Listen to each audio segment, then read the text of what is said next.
Okay, now let's talk about noise and vibration. Um, in many cases, designer and engineer makes mistake here. As a result, we have high noise and vibration. And we do not want to have noise and vibration in our project. If there is any vibration detected, it is going to result a high amount of rework, which we really want to avoid. We are talking about the connection of centrifugal fan in this particular scenario.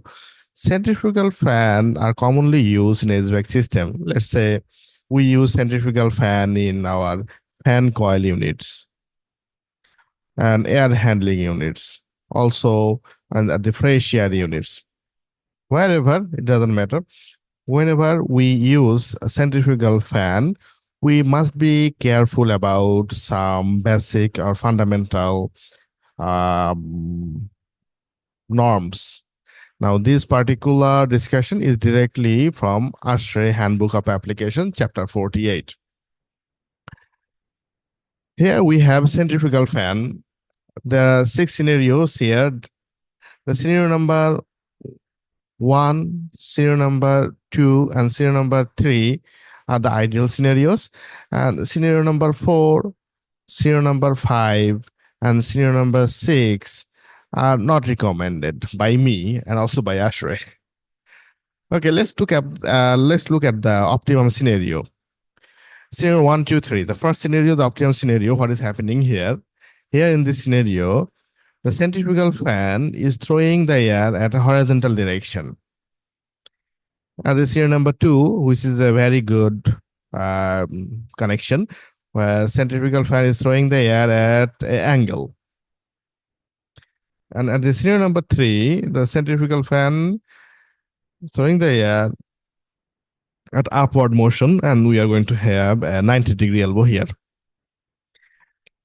Okay, let's talk about these first 3 scenarios. At the scenario number 1, here we have the centrifugal fan. After centrifugal fan, there will be a canvas connection or whatever you use for a flexible connection here. And after that, we are going to have a straight length of A. Then what is A and how long should be the straight length? For instance, let's say this is the opening of the centrifugal fan you have. And the size of the centrifugal fan opening should be maintained for a length of 1.5 of B. So this is the length. This length A is equal to 1.5 of the B. Then what is the B? B is the largest discharge duct dimension. Let's say the largest discharge duct dimension is 10 inch. In that scenario, the B is 10 inch. The A is going to be 1.5 into 10 is 15 inch. The largest horizontal is quite like a plenum.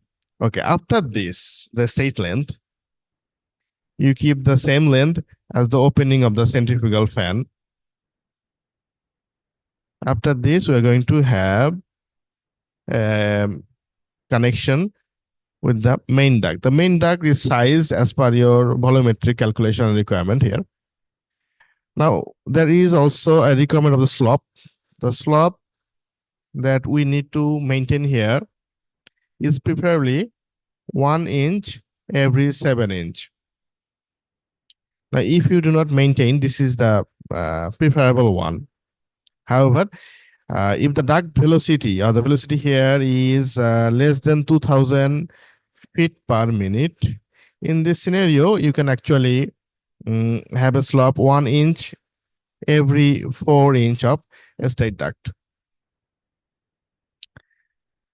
Scenario number 2 is similar to scenario number 1. And at the scenario number 3, the air is throwing, the centrifugal fan is throwing the air as vertical motion, and you're going to have an elbow here. The elbow that you're going to have here must have a radius minimum 6 inch. The radius minimum is 6 inch. If you have more than 6 inch, no problem. Less than 6 inch is a problem. So if it's less than 6 inch, you might face noise. And in this particular scenario, you must have required number of bends inside the elbow to avoid noise. If you have a sharp elbow in this scenario, if elbow radius is less than 6 inch, it is going to make noise.